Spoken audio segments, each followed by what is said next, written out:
Bon, Clément, bonjour. Merci beaucoup de vous joindre à nous. Alors, pour contextualiser un petit peu la discussion, on a eu une introduction sur une partie des dynamiques de stratégie et de communication au sein des soulèvements du mouvement des soulèvements de la Terre par une chercheuse de Lille qui s'appelle Paola Seda la dernière fois.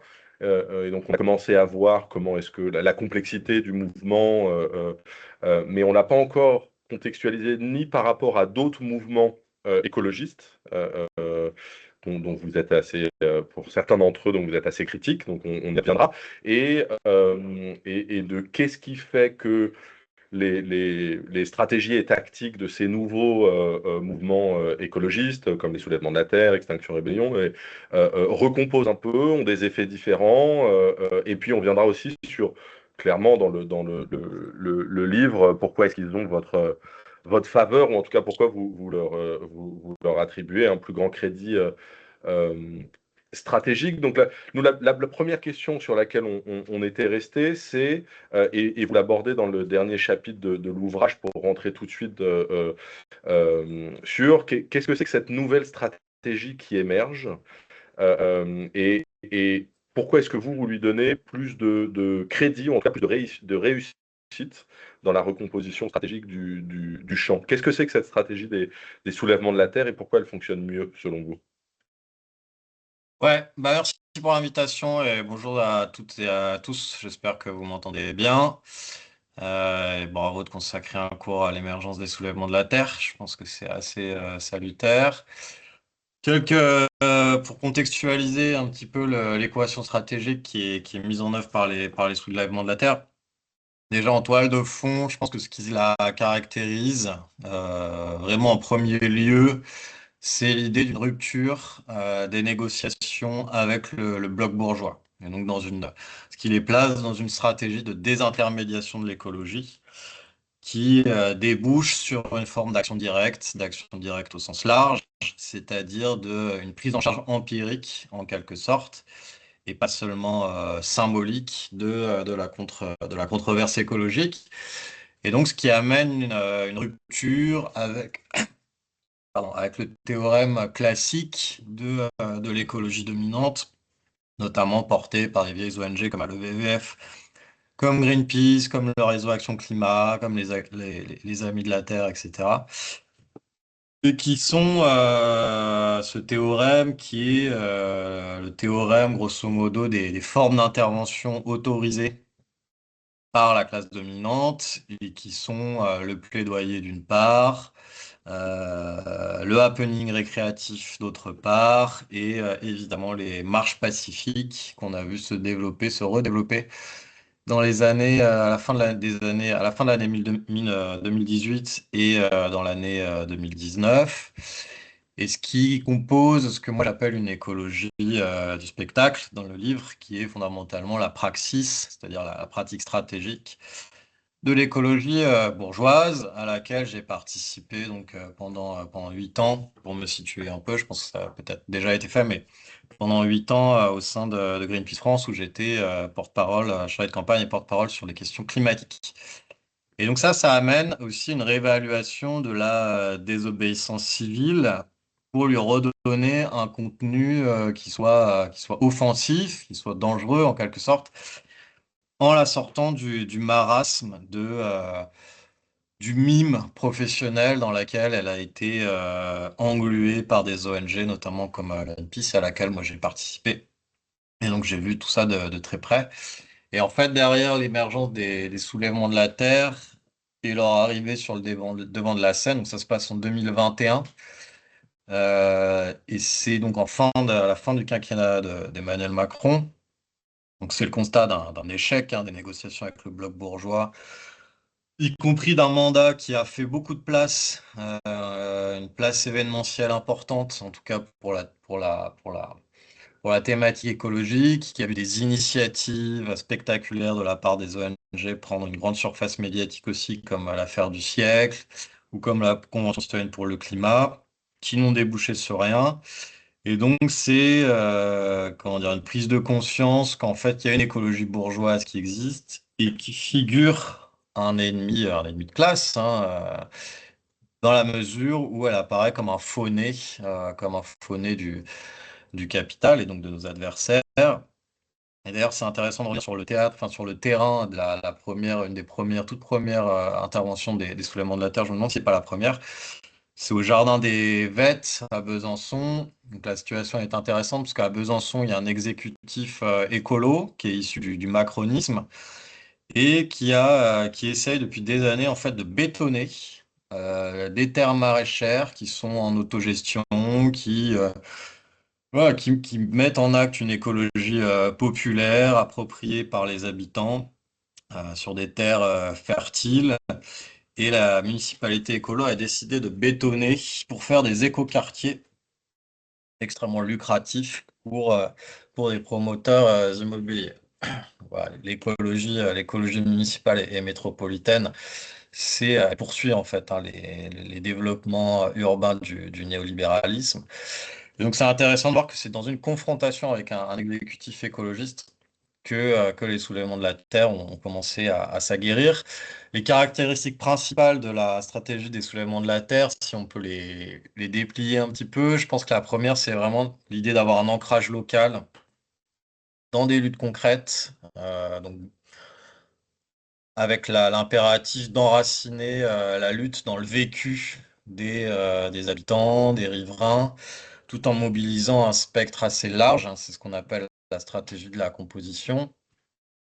La stratégie de la composition, c'est le fait qu'en partant sur la défense de certaines terres, de certains écosystèmes dans la lutte contre les grands projets inutiles, on va avoir des groupes sociaux pas forcément convergents de prime abord, parfois même antagonistes a priori, qui vont se retrouver dans une lutte commune et créer des sociabilités militantes entre eux, qui vont permettre d'élargir et de renforcer en fait le référentiel environnemental. Ça peut être une composition entre, par exemple, des chasseurs ou des naturalistes dans la sauvegarde d'un bois, typiquement. Donc, ça, c'est un premier point. Le soulèvement de la Terre, il travaille vraiment comme une manière de relier, de renforcer des collectifs locaux, et donc en essayant de thématiser politiquement cette écologie par le bas, qui essaime sur le territoire et qui s'oppose, ou en tout cas se tient à bonne distance de l'écologie par le haut, de l'écologie institutionnelle et spectaculaire. Ça, c'est un premier point. Le deuxième point, c'est des actions directes qui sont en fait non pacifistes. C'est-à-dire que chez les soulèvements de la Terre, il y a l'idée de promouvoir ce qu'on appelle la diversité des tactiques. Et donc la diversité des tactiques, ça veut dire accueillir aussi des tactiques de confrontation, des confrontations matérielles. Donc, ça se traduit par le fait que le Black Bloc, par exemple, est autorisé et toléré dans certaines actions des soulèvements de la Terre. Ça veut dire qu'il y a il y a un consensus en général pour aller sur des actions de blocage, sur des actions d'occupation, sur des actions de saccage aussi de l'infrastructure ou de terrain en agriculture conventionnelle. Ça implique une remise au goût du jour d'une forme de clandestinité militante, par exemple des actions sur la Farge, où il y en a une récemment, là, c'était hier, je crois, hein, sur un site industriel de BASF qui produit des pesticides, dont certains sont illégaux, je crois, où on va par exemple revêtir des tenues blanches qui invisibilisent le visage, pour flouter l'identité, ce qui est dérivé en fait, hein, du Black Bloc. Avec l'idée derrière de se rendre ingouvernable, hein, entre guillemets, et donc irrécupérable. Mais bon, diversité tactique, ça veut aussi dire accueillir des tactiques qui ont trait au levier, des tactiques non violentes, comme le levier juridique ou comme le risque image. Le but étant d'accumuler en fait un maximum d'obstacles dans l'infrastructure du ravage, notamment pour stopper la progression au maximum des grands projets inutiles. Typiquement sur la 69, on a une convergence de différentes tactiques. Voilà. Après, on peut relever un vocabulaire du coup qui assume un registre guerrier ou combatif, tout simplement un vocabulaire de la lutte, hein, et donc ça s'entend derrière des slogans comme défendre les terres, la reprise des terres, le fait de désarmer les industriels, des choses comme ça, avec une adversité qui est clairement désignée et challengée. Après, pour autant, on a aussi l'usage des moyens de communication modernes, hein, pour nourrir la bataille culturelle avec un narratif soigné, une iconographie, une charte graphique plutôt léchée, une présence efficace sur les réseaux sociaux, avec un point de divergence vis-à-vis des structures classiques, qui est que chez les soulèvements de la Terre, on essaye d'éviter, enfin je dis on, moi je fais pas partie, hein, du cœur opérationnel ou décisionnaire du mouvement, hein. Donc je participe à des luttes locales en Bretagne où j'habite, mais je fais pas partie des cadres, disons, du mouvement. Mais il y a l'idée, du coup, je reviens à mon propos, il y a l'idée d'éviter des formes d'incarnation individuelle ou en tout cas l'émergence de porte-parole surplombants qui seraient engagés dans une carrière particulière, comme ça peut être le cas au sein de l'écologie professionnelle. Pourquoi? Parce que derrière, il y a une structure qui est relativement horizontale et mouvementiste, très ouverte sur ces théâtres d'opération, avec les limites que peuvent constituer aussi les pratiques de clandestinité, hein. Donc, tout est pas par définition totalement transparent, mais on a une structure du coup qui est mouvementiste et qui s'oppose en cela aux bureaucraties environnementales classiques. Et ça permet de drainer sur les théâtres de confrontation des affiliations militantes diverses et variées autour de l'écologie. Donc de garantir une forme assumée d'intersectionnalité dans la lutte environnementale. Et après, sur le plan plus doctrinaire, on a une écologie qui est clairement anticapitaliste et décoloniale, de manière très claire et très assumée dans le débat public, quoi. Ce qui, là encore, fait une différence vis-à-vis de l'écologie du spectacle plus classique.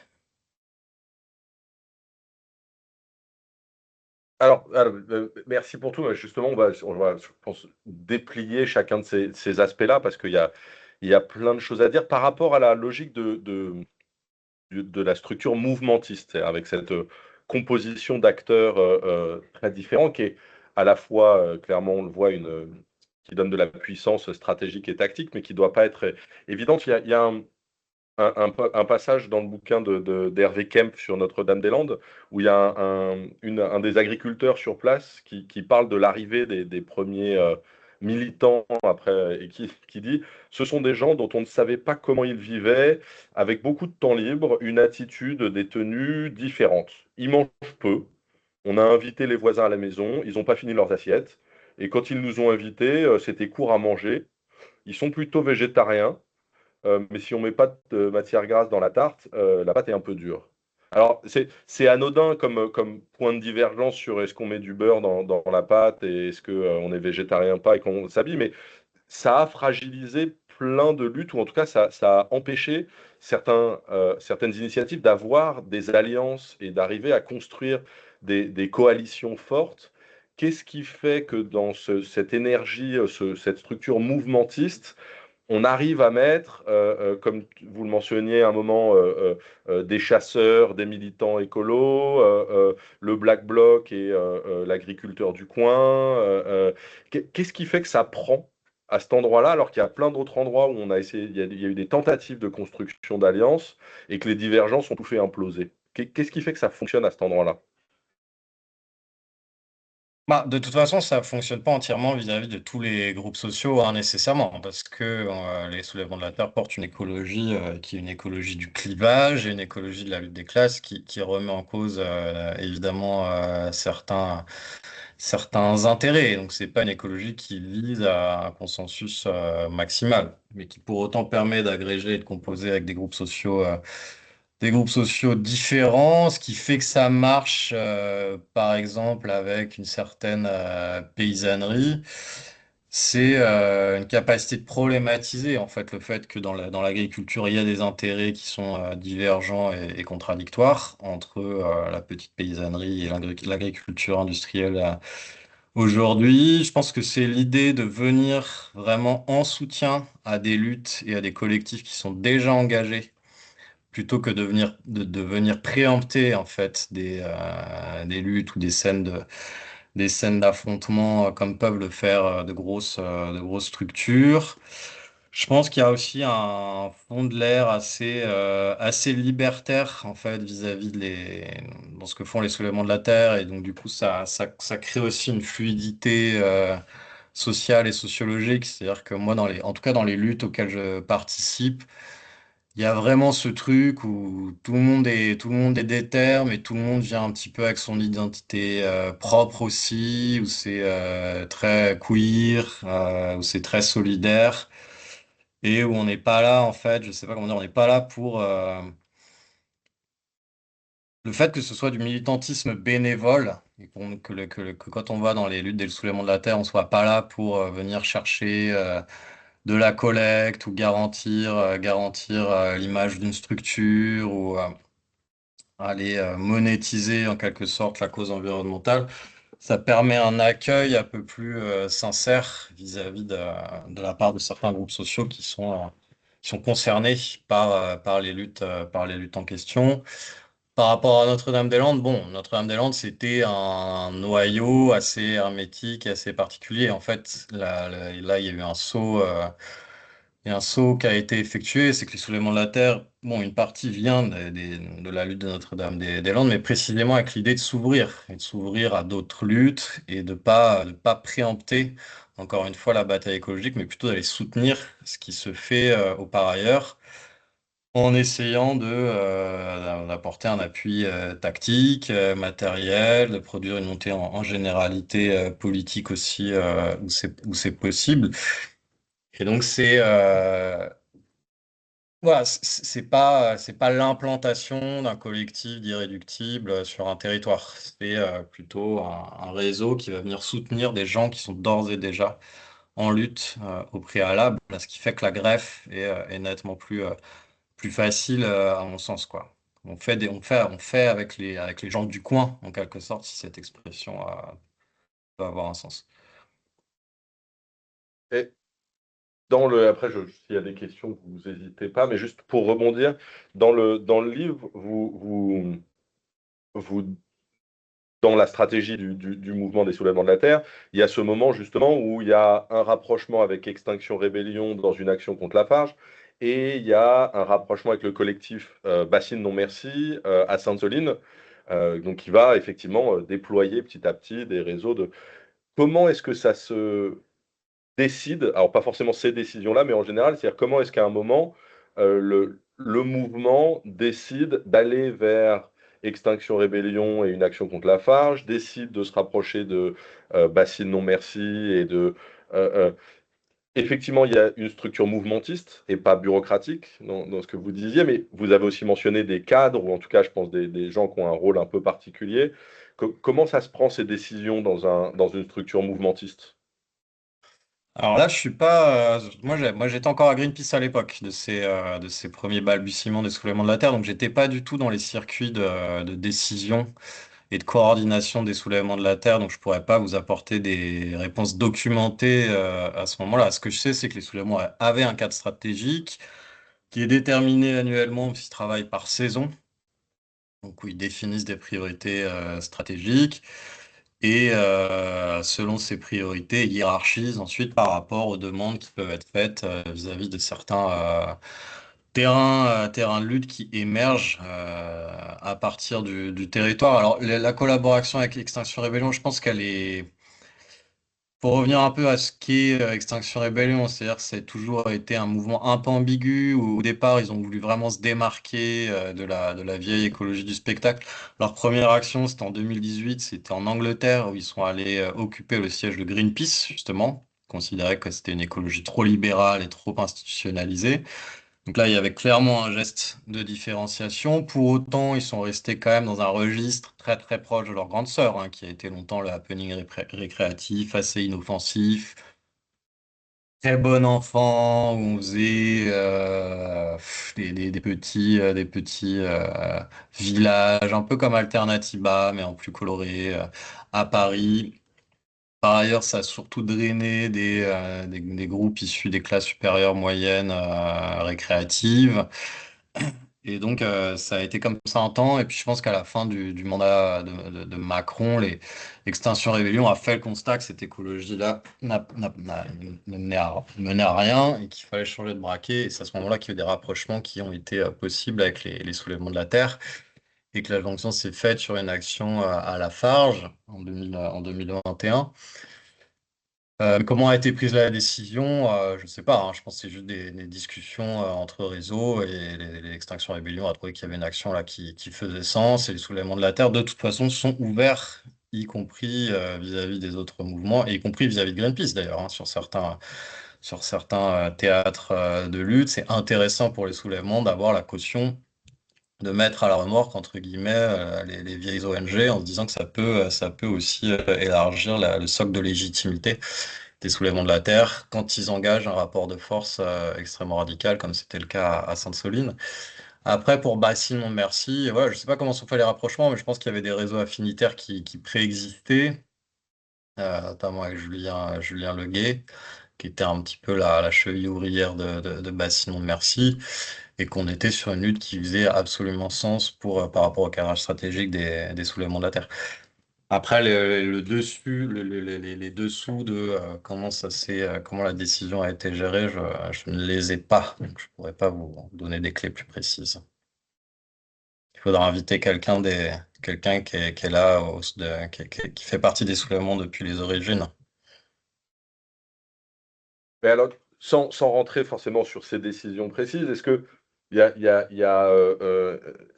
c'est des réunions? Est-ce que c'est un groupe de personnes qui sont identifiées, identifiables et qui peuvent être jointes avec une adresse Gmail? De- voilà, dans les opérations à aujourd'hui, comment est-ce que sont établis quand vous dites ils décident de l'agenda stratégique, etc. Est-ce que c'est des AG très ouvertes? Est-ce que c'est un groupe de personnes? Et comment est-ce qu'on fait pour pas tomber dans cette frontière entre structure bureaucratique et garder cette énergie mouvementiste? Ça doit être une tension, on imagine. Bah, disons que ce qui garantit ça, c'est le fait que l'initiative, elle part quand même du terrain, hein. C'est-à-dire qu'à un moment donné, il y a des collectifs en lutte ou des groupes militants qui veulent arborer l'appellation soulèvement de la Terre. Il y a des soulèvements de la Terre qui sont dispersés sur l'ensemble du territoire et qui rentrent en contact avec la cellule plus centrale et les ponts se font comme ça. Après, je sais pas, je connais pas le fonctionnement, je connais pas assez le fonctionnement intérieur pour savoir comment par exemple sont déterminées la hiérarchie des priorités ici ou là. Ça, je peux pas répondre là-dessus. Je sais qu'il y a quand même il y a une certaine prudence évidemment dans la circulation d'informations, dans la prise de décision, parce que c'est un mouvement qui est sous le feu et sous la répression sous une forme enfin, sous la menace d'une répression d'État assez violente. Mais voilà, ce que je sais, c'est qu'il y a des soulèvements de la terre, par exemple à Lorient, là où je suis, qui déterminent les situations de combat écologique qui leur paraissent intéressantes et qui vont mobiliser les ressources et les soulèvements de la terre au national, entre guillemets, sur certaines opérations. Soit c'est les cellules locales des soulèvements, soit c'est vraiment des collectifs en lutte en tant que tels, auxquels les soulèvements de la terre viennent prêter main forte. Mais ce qui garantit ça, voilà, c'est ce rapport au terrain d'une part, et d'autre part le fait que c'est pas un collectif salarié. Que voilà. Ça prévient évidemment toute forme de bureaucratisation et de hiérarchie managériale au sein du groupe. Et est-ce que, après, je les préviens que je vais leur laisser poser des questions et réagir, mais une des discussions qu'on a eues plus tôt dans le séminaire, c'était sur à quel point est-ce qu'il faut envisager, dans toute mobilisation stratégique, envisager, voire mettre en place des actions radicales, quelle que soit la cause, hein, là, de manière plus générale en stratégie. Là, dans votre manière de décrire, et c'est une thèse très assumée dans votre livre, on a l'impression que l'écologie du spectacle, quand elle est gentille, amicale, elle a peu de crédit stratégique, en tout cas à vos yeux, par rapport à ses résultats, et que ce qui serait une forme de facteur de réussite des soulèvements de la Terre, c'est d'avoir ce que vous dites à un moment, un flanc, l'entrée en majorité du flanc radical. Est-ce que c'est cette radicalité-là qui assume une certaine dangerosité, qui est une des clés de succès des stratégies des soulèvements de la Terre et des nouveaux mouvements écologistes plus généralement? Je pense que oui, parce que ça, comment dire, ça permet une clarification d'une part, et d'autre part, ça revient à repenser la controverse écologique en termes d'hégémonie et de contre-hégémonie. Dans le bouquin, j'utilise les expressions guerre de mouvement et guerre de position, donc qui viennent de la théorie militaire, qui était déjà en circulation au 19e siècle, qu'on trouve dans la pensée d'un Clausewitz, par exemple. Et moi, ce qui m'intéresse, c'est plutôt le sens métaphorique que leur donne Antonio Gramsci, qui se demandait pourquoi, grosso modo, la révolution russe de 1917 n'avait pas porté les fruits espérés et qui faisait l'analyse que, grosso modo, donc en 1917, on a une prise de pouvoir insurrectionnelle par un coup d'État des bolcheviks, et qui faisait grosso modo, son analyse, c'est que, un, les bases sociales et la société n'étaient pas prêtes, en fait, pour soutenir entièrement ce type de révolution, et d'autre part, que la révolution s'est retrouvée extrêmement isolée, à la fois au sein de la population et au sein du concert des nations, disons, sur le plan international. Et donc, lui, Gramsci, il se dit, bah, comment, en fait, on construit des positions à un moment donné pour parvenir à renverser l'hégémonie en place, plutôt que d'aller sur des prises de pouvoir fulgurantes, mais qui sont extrêmement friables derrière. Et en fait, j'applique, bon, j'ai pas vraiment développé dans le livre, mais ce que je trouve intéressant, c'est que jusqu'à présent, on avait des écolos qui étaient un peu dans cette guerre de mouvement qui se disait, il suffit d'infiltrer un petit peu le jeu d'acteurs de la classe dominante pour obtenir des prises d'avantage, et c'est ça qui, en soi, va déclencher une transition écologique. Et que, par exemple, au sein de l'hégémonie libérale, on peut faire de l'écologie qui soit significative. Et je pense qu'on l'a vu, qu'on est au stade où, en fait, il devient quand même très clair que ce paradigme est en échec. Je veux dire, on n'a pas du tout commencé à amorcer le moindre début de transition écologique en France, malgré le fait que les écolos aient gouverné, malgré le fait que des écolos se soient succédés au ministère de l'Environnement, etc. Et en fait, ce qu'on a bien vu, d'ailleurs, le ministère de l'Environnement s'appelle le ministère de l'impossible. Pourquoi? Parce qu'il suffit pas de mettre la tête dans un gouvernement libéral, un écolo, pour engager un quelconque rapport de force, en fait, avec le bloc capitaliste. Et donc là, parce que l'entrée en majorité du flanc radical, c'est d'abord, ça procède d'une clarification qui consiste à repositionner l'écologie dans un camp, et qui est le camp de l'opposition au capitalisme. Et on part d'une ligne de front extrêmement claire qui est généraliste d'un point de vue politique, qui est la lutte contre l'ordre social et capitaliste, et donc contre le mode de production basé sur la propriété lucrative des moyens de production. Et on essaie de construire une contre-hégémonie à partir de ça pour devenir derrière hégémonique. Et donc il y a un peu pour moi, l'émergence des soulèvements de la Terre, le fait qu'ils aient en partie réussi à supplanter l'écologie bourgeoise, c'est un peu le, le pendant de ce qui s'est passé au sein de la sphère institutionnelle et électorale de gauche, hein, où on a eu la France insoumise, la gauche de rupture qui sont devenues hégémoniques. L'hégémonie est encore un peu disputée, hein, mais par rapport à la gauche réformiste et social-démocrate. Mais bon, l'entrée en majorité du Front radical, c'est pour moi la démonstration qu'en fait, quand on laisse reposer l'écologie sur ses bases essentielles, qui sont une contestation manifeste de l'ordre capitaliste, elle a des potentialités majoritaires. C'est-à-dire qu'elle arrive à agréger des choses, elle arrive à produire du rapport de force, ce que n'arrive pas du tout à faire aujourd'hui l'écologie dominante, dont le backlash, ce qu'on appelle le backlash écologique, est en quelque sorte le testament ou le chant du cygne, quoi. Alors, j'ai plein d'autres questions, mais l'idée, c'est d'interagir un peu. Est-ce qu'il y a des questions, spasmes, réactions? Inès, il faudra peut-être parler un tout petit peu fort pour... Oui.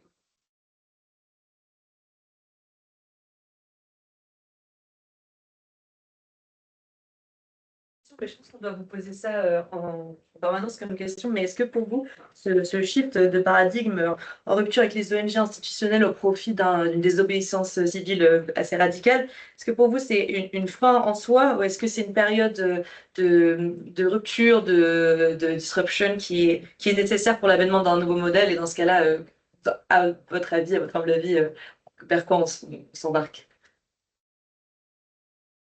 Bah, ça coïncide avec une phase qui est sous domination de l'hégémonie capitaliste. Et donc, ça coïncide avec une phase historique où l'écologie réelle est complètement minoritaire. C'est-à-dire qu'aujourd'hui, l'écologie n'est pas au pouvoir. Donc, la question, c'est comment on la met au pouvoir et comment on construit une contre-hégémonie qui parvienne à un moment donné à devenir elle-même hégémonique. À partir du moment, moi, que les ONG environnementales, professionnelles jouent les conseillers du prince, avec des pouvoirs enfin, auprès de forces politiques qui auraient pris le pouvoir d'État, par exemple, sur des bases populaires, anticapitalistes, avec un projet collectiviste, ça fait sens. Par contre, jouer les conseillers du prince vis-à-vis du bloc bourgeois, ça ne fait aucun sens. D'ailleurs, c'est contribuer au statu quo et contribuer à rendre l'écologie complètement impuissante et par ailleurs illisible. Et c'est ce qui se passe. Pourquoi on est dans le clash écologique aujourd'hui? C'est le résultat de tout ça. C'est-à-dire que là, on est simplement dans un moment où le bloc bourgeois considère qu'il a plus vraiment de raison de faire du greenwashing. Ce qui est en quelque sorte une bonne nouvelle, parce qu'il n'y a jamais eu de société écologique, donc il n'y a pas vraiment de backlash écologique en tant que tel, il y a juste une disparition de la thématique écologique de la surface d'expression du gouvernement et des grandes entreprises. Mais voilà, pas plus que ça. Et pourquoi? Parce qu'aujourd'hui, on a une force écologique qui est en capacité de pointer en fait cette fausse conscience écologique répandue par le bloc bourgeois. C'est ça qui se passe aujourd'hui. Et donc là, oui, nécessairement, c'est un passage, à mon sens, c'est un passage de confrontation avec les institutions qui est indispensable et qui est nécessaire. C'est-à-dire, il faut quand même s'apercevoir que ça fait 50 ans là, qu'on parle de climat dans les instances internationales. 50 ans, hein, c'était déjà le cas au sommet de la Terre de Stockholm en 72. On est à la 30e COP et les émissions de gaz à effet de serre continuent juste d'augmenter. Et les émissions de gaz à effet de serre liées aux hydrocarbures augmentent même plus vite qu'auparavant. Donc toute cette approche du polycentrisme, de la gouvernance, de la réforme écologique, des petits pas, de la sensibilisation, elle est en échec. Elle est en échec majeur. Donc il faut faire autre chose.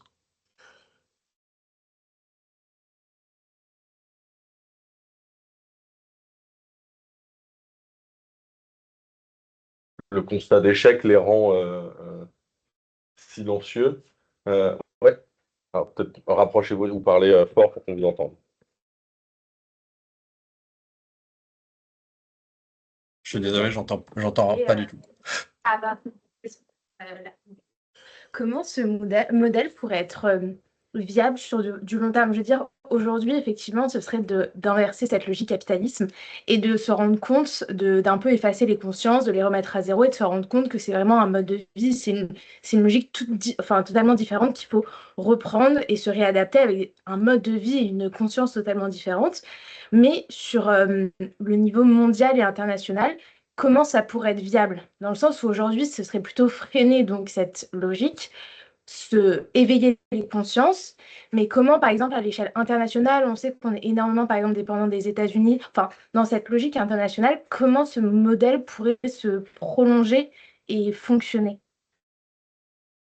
Enfin, c'est pas métier, mais... Donc, dans l'hypothèse où on aurait un pouvoir socialiste et collectiviste qui entreprendrait de sortir du capitalisme progressivement, c'est-à-dire de renverser le pouvoir du capital en sortant de la propriété lucrative, comment on pourrait rester dans un régime économique de ce type-là de manière durable, compte tenu de la situation géopolitique? C'est ça la question. Oui, Grosso modo, oui. Bah, déjà, il y a les États et il y a les populations, hein. Il y a beaucoup de populations qui sont pas spécialement heureuses sous le régime économique et politique du capitalisme. Il y a une majorité sociale qui, dans différents pays, est disponible pour faire autre chose, notamment parce que de toute façon, la crise climatique va s'accentuer, hein, et donc les contradictions du matériel du capitalisme, à un moment donné, vont devenir proprement ingérables. Donc il y aura forcément un renversement de consensus. Et en vérité, il y a déjà les populations mondiales, dans beaucoup de pays, sont déjà extrêmement conscientes du péril climatique. La question là, c'est plus de sensibilité, c'est de politiser. Pour moi, le niveau opérationnel nécessaire pour entreprendre une réelle bifurcation écologique, ça reste l'État et ça reste l'État-nation. Pour la raison qu'il faut nécessairement, à un moment donné, en termes d'échelle et de rapport de force, être en capacité d'opposer des moyens coercitifs au capital. Et donc ça peut pas se faire uniquement le truchement des luttes locales, qui doivent être le creuset, hein, d'une contre-hégémonie écologique, mais qui peuvent pas en être l'aboutissement en tant que tel. Et après, bah voilà, c'est des jeux. Donc après, bah, il y a une politique commerciale qui s'applique, il y a une politique diplomatique qui s'applique. On peut songer à des renversements d'alliances. On n'est pas obligé de rester au sein de l'Union européenne d'ailleurs. On n'est pas obligé de rester au sein de l'OTAN. On n'est pas obligé de rester inféodé aux États-Unis. Il y a tout un pan de la gauche qui, à un moment donné, était altermondialiste, donc qui proposait plutôt de créer des rapports de solidarité politique et matérielle avec les États du Sud, avec les États dits en voie de développement. Aujourd'hui, il y a tout un tas de nations qui sont sur le front, hein, du réchauffement climatique, qui sont menacées, dont l'intégrité politique est menacée par les effets du réchauffement climatique et qui sont largement supportrices de, d'États économiquement puissants comme la France, qui reste qui est la sixième puissance économique, je crois, du monde, ou cinquième, je sais plus. Et là, enfin, je veux dire, c'est pas, si la France change de régime économique et social, ça aura nécessairement un retentissement international. Donc voilà, moi, ça m'apparaît pas impossible, mais ça va nécessairement, cette renégociation des alliances, et notamment des alliances commerciales, elle va de pair avec une politique de réduction, disons, de notre empreinte matérielle générale et donc d'indépendance, enfin, de retrouver une forme d'indépendance ou de souveraineté économique. Ça va de pair, quoi. Mais ça s'organise politiquement et pour ça, organiser ça d'un point de vue politique, à un moment donné, il faut nécessairement s'emparer des leviers de l'État. Sur cette question, ben, il y a le début, alors c'est un roman, mais qui est très documenté, de Kim Stanley Robinson, Le ministère pour le futur, qui démarre sur un revirement politique de l'Inde, qui décide de mettre la question du dérèglement de la crise climatique au cœur de ses politiques.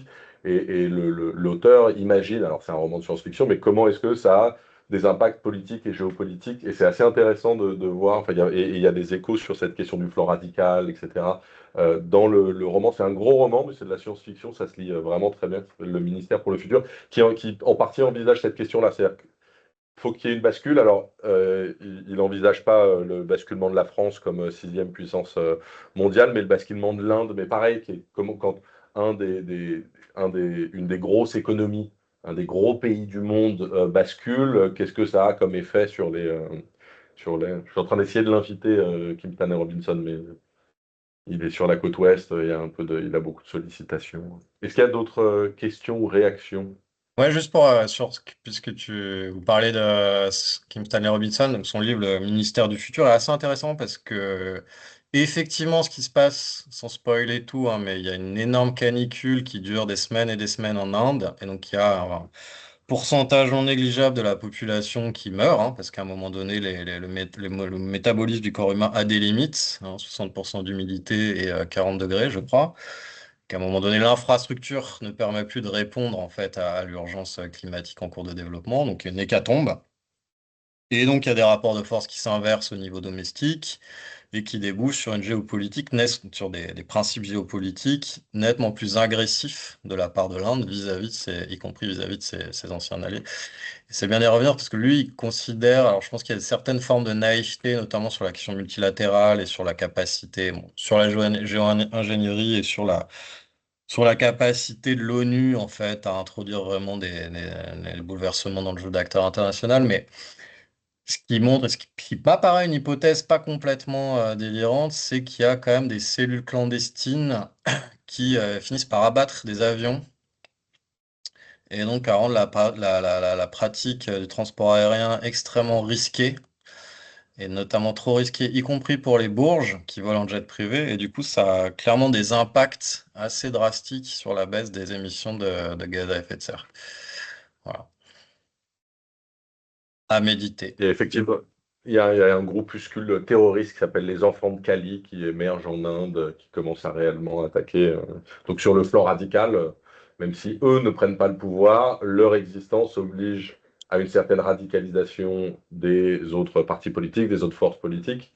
Et qu'il n'y a pas encore de question, juste une dernière question, parce que c'est vrai que le temps file aussi. Donc les deux derniers chapitres du livre, c'est donc les nouveaux vainqueurs, les nouveaux mouvements écologistes, notamment les soulèvements de la terre, etc. Et le chapitre d'avant, c'est vraiment la défaite de ce que vous appelez l'écologie du spectacle, quoi, Greenpeace et autres. D'un point de vue stratégique, qu'est-ce qu'il faut que ces organisations historiques fassent pour continuer d'exister ou survivre? Est-ce qu'il faut qu'elles se radicalisent? Est-ce qu'il faut qu'elles se dissolvent et qu'elles rejoignent les autres mouvements? Qu'est-ce qui stratégiquement peut se faire? Ou est-ce qu'il y a une impossibilité structurelle de rapprochement stratégique entre l'écologie de spectacle historique et les nouveaux acteurs qui sont les nouveaux vainqueurs dans votre livre? Ouais, moi je constate dans le livre une triple impasse de la pratique stratégique des appareils de l'écologie dominante là, qui est déjà le fait que la voie insurrectionnelle n'est pas quelque chose qu'ils pratiquent parce qu'ils ont cette espèce de dogme de la non-violence qui les rend imperméables à ces moments-là. Il y a la voie du rapport de force social, pareil, hein, puisque ce sont des structures qui sont très éloignées du mouvement ouvrier, des usines et des syndicats, et sur des voies qui seraient du coup pacifiques et institutionnelles, à savoir les élections, comme elles sont apartisanes et apolitiques. Pareil, elles refusent de peser sur ce rapport de force, et c'est notamment ce qui s'est passé en 2022, au moment où j'ai commencé à vraiment me dire qu'il y avait un énorme problème dans ce milieu-là. Et donc, en fait, elles font rien, quoi. Elles font de la figuration, du plaidoyer inutile. Et donc, pour moi, elles sont vraiment dans une forme d'impuissance calculée, en fait, et proprement digérée. Donc, effectivement, est-ce qu'il faut s'en débarrasser ou pas? C'est une bonne question. Moi, je considère qu'elles n'ont pas vraiment évolué malgré la situation de crise auquel elles font face. Je regarde quand même juste des trajectoires sociologiques qui sont intéressantes. Là, on a Monique Barbu, l'ancienne dirigeante du WWF, qui a accepté d'aller servir de roue de secours à Emmanuel Macron, puisqu'elle est devenue récemment ministre de l'écologie de Sébastien Lecornu. Une espèce de crise, de naufrage institutionnel généralisé, ce qui est quand même dingue. Je veux dire, après 9 ans, 8 ans, je ne sais plus à combien on en est, 8 ans 7 ans de macronisme. On a fait je veux dire, le procès de l'inanité environnementale de la Macronie a été fait en long et en large, et on a encore la dirigeante du WWF qui pense qu'elle va réussir à faire des choses avec Emmanuel Macron, qui est quand même absolument sidérant à mon sens. D'où on regarde, si on parle des Verts, on a quand même Augustin Augier, qui est l'ancien bras droit de Marine Tondelier, qui a décidé de rejoindre la Macronie au secrétaire général à la planification écologique, qui est une coquille vide, qui ne fait rien. Et le gars s'est dit, ah bah ouais, c'est là que je vais aller faire bouger les choses. Et on regarde dans l'autre sens, la dernière recrue en poste important à Greenpeace, c'était le responsable de la campagne énergie. C'est un gars qui vient du SIG, donc du service d'information d'information du gouvernement sous Macron, et de Publicis. Donc c'est quand même relativement étonnant comme recrutement. Et le responsable du plaidoyer du WWF qui a été recruté suite au départ de mon ancienne homologue, c'était il y a 2 ans, c'est un gars qui vient des cabinets ministériels de la Macronie, qui était jusqu'en 2023, enfin jusqu'à son départ en fait pour le WWF. Donc le WWF recrute des macronistes, c'est-à-dire des gens contre lesquels on s'est battu même de manière polie et feutrée pendant des années et des années. Donc, moi, j'ai l'impression qu'on est quand même sur des structures sociologiques qui observent un degré d'inertie tel qu'elles sont enfin, qu'on voit pas très bien comment elles pourraient évoluer positivement. Moi, j'ai essayé de faire, moi, je peux aussi me baser sur mon expérience personnelle, hein, j'ai essayé de faire bouger des choses jusqu'à un moment donné où on se prend vraiment un plat de fond de verre parce qu'on dérange les intérêts installés. Et en fait, ces ONG, elles sont prisonnières de leur matérialité, c'est-à-dire ne serait-ce que de leur mode de financement. Les ONG comme Greenpeace, elles reposent sur les comptes qui sont devenus des bureaucraties ingérables, gigantesques. Greenpeace, quand je suis rentré, c'est une cinquantaine de personnes. Aujourd'hui, c'est 150 personnes. Donc, c'est des gros salaires à payer qui évoluent tous les ans et tout. Donc, aujourd'hui, elles sont prisonnières de ça et elles sont prisonnières de la collecte des grands donateurs. Et donc, bah, pour plaire aux grands donateurs, nécessairement, il faut avoir un discours modéré, inoffensif, etc. Si on regarde le WWF, il y a une majorité des fonds qui viennent des partenariats avec les multinationales, avec les grandes entreprises. Donc le WWF ne va pas se mettre à combattre le capital demain. Je veux dire, le WWF, c'est une extension du capital en tant que tel. Donc c'est pas une structure comme ça indépendante, c'est une extension du capital. Et si on regarde l'écosystème français, en fait, il dépend de deux acteurs. Alors, en dehors de Greenpeace et du WWF, mais toutes ces petites ONG, ces petites associations, ces petits entrepreneurs de cause là, qui votent dans le champ de l'environnementalisme installé, ils dépendent soit des dons de ECF, hein, la Fondation européenne pour le climat, qui est dirigée par Laurence Toubiana. Donc en fait, qui est un espèce de hub qui va digérer l'argent des marchés financiers, des fondations qui ont donné à ECF et qui vont répartir, ressaupoudrer ce capital-là vis-à-vis de petites structures qu'on encourage à produire des campagnes à destination plutôt du secteur privé et du monde des affaires. Donc ça, c'est le premier circuit de financement. Le second, c'est le ministère, c'est le MTES, c'est le ministère de la Transition énergétique, où il y a un bureau des associations, et donc vous avez la ministre d'Emmanuel Macron qui signe des chèques ou qui refuse de les signer. Donc nécessairement, vous êtes aussi dans la main du pouvoir macroniste. Le pouvoir macroniste, c'est la mise à disposition de l'appareil d'État pour le capital. Donc ça revient au même. Donc structurellement, en fait, on est dans une neutralisation de cet écosystème. Et donc, à mon avis, il est relativement irrécupérable. Peut-être qu'il y aura des effets positifs à retardement si jamais la gauche de rupture s'empare de l'État et des institutions et si c'est elle qui est en capacité de budgéter l'activité des associations. Là, peut-être que les associations se transformeront en think tank de gauche qui produiront une expertise utile pour une transition écologique réelle. Mais d'ici là, je vois pas vraiment de réalignement possible, quoi. Dernière chance pour des questions ou des réactions. Non?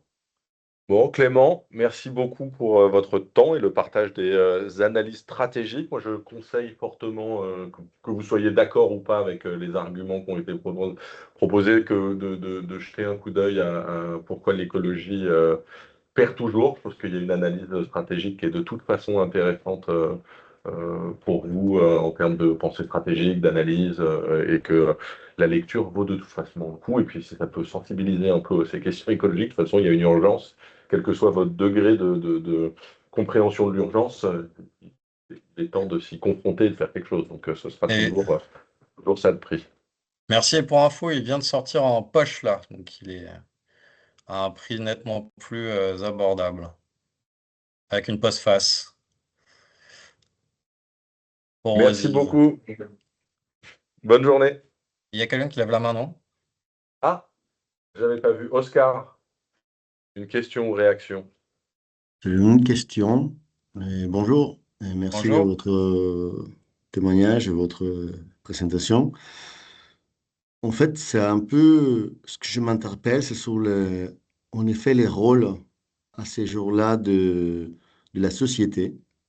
Parce que d'un point de vue, comment j'interprète ce que vous nous avez dit, c'est un mouvement social, en fait, qu'on doit créer. Et à ces jours-là, ce que j'analyse, ou je conclus, c'est que l'écologie ne représente pas la majorité de la population. Elle est loin d'être représentative de ce que les peuples souhaitent. Autrement, on aurait des écologistes en tant que leaders qui pousseraient pour un réel changement. Donc à ces jours-là, le macronisme et tous les gouvernements passés n'ont pas décidé ou orienté ou contribué à la cause écologique parce que simplement, il n'y a pas un peuple qui demande ça, en réalité. Je ne sais pas. Qu'est-ce que vous en pensez? Je pense, enfin, oui, oui, je suis partiellement d'accord, hein. Je pense que l'écologie telle qu'elle a été codée jusqu'à présent, effectivement, n'est pas une écologie populaire, et c'est une écologie qui a été accaparée par des élites, des fractions de la bourgeoisie, donc d'une minorité sociale, et qui a contribué à déposséder en fait les classes populaires d'une lutte par ailleurs légitime et importante. Après, pour autant, quand on regarde quand même des enquêtes d'opinion, il y a beaucoup de gens qui sont prêts enfin, qui soutiennent en fait des mesures écologiques structurantes et notamment à forte teneur anticapitaliste. Après, il n'y a pas une correspondance exacte, pure et parfaite, ou même parfois grossière, entre le pouvoir en place et ce que souhaite la population. Aujourd'hui, Emmanuel Macron, je pense pas qu'il soit spécialement souhaité par la population, en tout cas par la majorité sociale. Et quand on regarde le résultat des dernières législatives, bon, bah, on a un pouvoir en place qui a décidé de ne pas respecter le vote. Donc on est dans une situation où de toute façon, comme disait Marx, c'est pas parce qu'on gagne les élections que le pouvoir bourgeois rendra les clés du camion. Et c'est dans la situation dans laquelle on est aujourd'hui. Donc, je veux dire, le pouvoir et la classe dominante disposent de tout un outillage qui permet d'intermédier un certain nombre de causes et de controverses et de noyer complètement ce que pourrait vouloir une majorité sociale. Et je pense que d'ailleurs, c'est en partie le rôle que le pouvoir fait jouer aux ONG, hein, c'est-à-dire les transforme en instance de pacification beaucoup plus que en instance de transition d'une volonté populaire. Après, la question, du coup, c'est évidemment, je pense que l'avenir de l'écologie, c'est pas l'environnementalisme, mais c'est la lutte des classes. Je pense que dans la lutte des classes, il y a une majorité sociale qui serait déterminée à sortir de la tyrannie du capitalisme, parce qu'il y a une majorité sociale qui vit de manière aliénée au sein de l'appareil de production, hein, c'est-à-dire sous des ordres extérieurs et qui n'est pas maître, maître de ce qu'elle produit et ni spécialement en capacité de choisir de manière autonome les moyens dont elle dispose pour reproduire son existence matérielle et sociale. Et du coup, la question stratégique fondamentale, c'est comment on unifie la classe populaire et la classe laborieuse, et comment on crée un rapport de force à partir de là qui permet de s'emparer des institutions. Mais c'est ça le vrai sujet aujourd'hui de l'écologie, c'est de réarmer la lutte des classes et de la gagner, beaucoup plus que d'essayer d'introduire des petits pas dans un jeu d'acteurs fumeux auprès du bloc bourgeois. Je peux poser une seconde question ou j'ai encore le temps ou c'est fini? Et on est vraiment sur la fin, donc très rapidement. En fait, ma question, c'est justement parce que c'est un peu paradoxal hein, d'un point de vue ou peut-être antagonique, je ne sais pas si c'est le mot à utiliser, parce que la classe populaire, vous la décrivez comme une classe populiste et écologiste qui soutient l'écologie, mais à la fois, on voit beaucoup de gens, et justement les classes populaires, c'est elles qui ont des comportements anti-écologiques les plus forts, en achetant chez Shein, en achetant chez Action, chez les grands distributeurs des produits de pas bonne qualité, qui sont d'une écologie doutable. Et malheureusement, je pense que ça reflète aussi, comme vous savez bien cité, une fracture sociale qui, qui en fait, l'écologie, ces jours-là, elle est représentée par une minorité de la classe populaire, même pas par la plus grande partie de la classe populaire. Je ne sais pas, je m'interpelle par rapport à cela, vu les comportements de certains. Ouais. Alors ça, sans vouloir être offensant, mais c'est vraiment un préjugé, hein. C'est-à-dire que les classes populaires, elles ont un mode de vie qui est beaucoup plus vertueux sur le plan écologique, tout simplement parce qu'elles ont un niveau de consommation matérielle qui est nettement moindre que celui de la bourgeoisie et des ménages les plus aisés, hein. Si on regarde sur le carbone, les classes populaires, ils ont une empreinte carbone. Et si on regarde les plus riches, par exemple, les 10% les plus riches en France, à raison de leur mode de vie, donc de consommation, ils ont une empreinte carbone qui est 13 fois supérieure à la moitié la plus pauvre ou la plus modeste de la population française. Donc ça, c'est vraiment une idée reçue. Après, le fait est que les classes populaires, elles sont dans des pratiques de consommation qui sont captives. Donc elles achètent des produits dégradés comme chez Shein, à hauteur du pouvoir d'achat dont elles disposent.